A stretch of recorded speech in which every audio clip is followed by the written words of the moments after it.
15 plus years of experience in music production. He is an independent artist. He has worked with many labels as well. He has worked with many living legends like Shankar Mahadevan ji and Lakshmi Narayan Iyer in association with many other companies.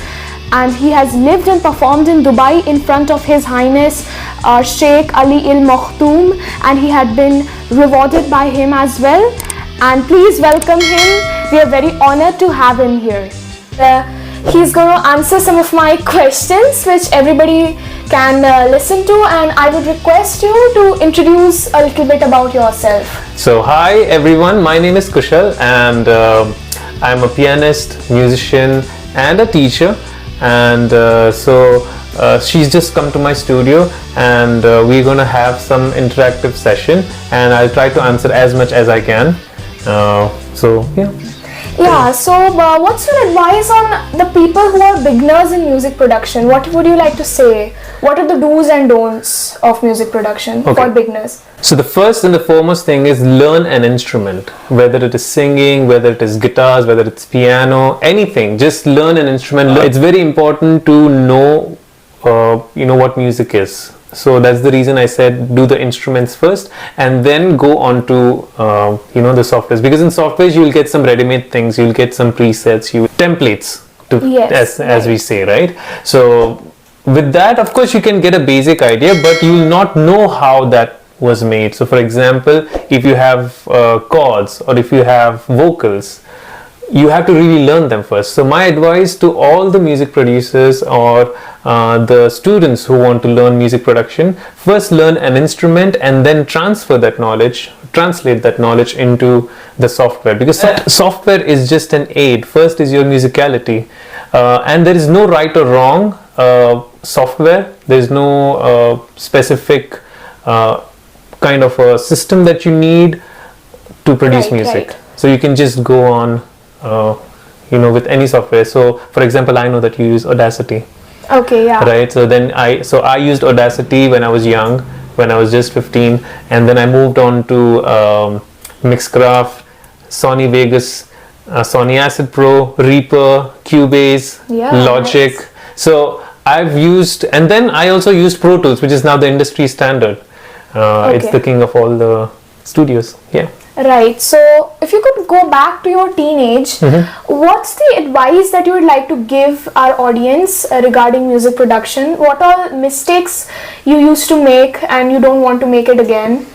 Wow, that's a question. I have never really thought about what mistakes. I think everything was a mistake. Really? Yes. And that's how you learn, right? Yes. Because if you didn't make those mistakes, you would not learn what not to do, right? So I think make as many mistakes as possible, but at the same time make sure that you learn something from it. Don't just and there is, like I said, there is no right or wrong, right? There's no right or wrong way to do it. So I think when I was young, I would just say keep doing more. Wait, there's something more as well.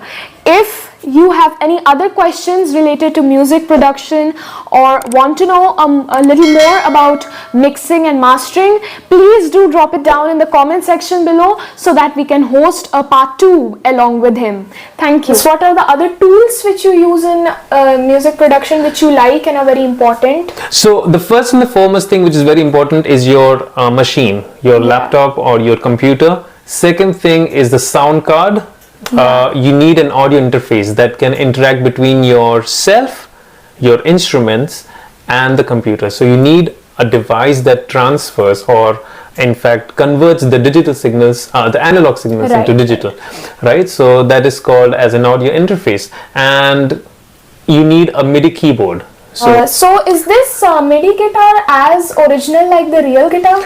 It does act like it, but we've not gotten there to its full potential for MIDI guitar. But MIDI keyboards have been here since so many decades, so I think it's much more easier just to find one and connect and start off.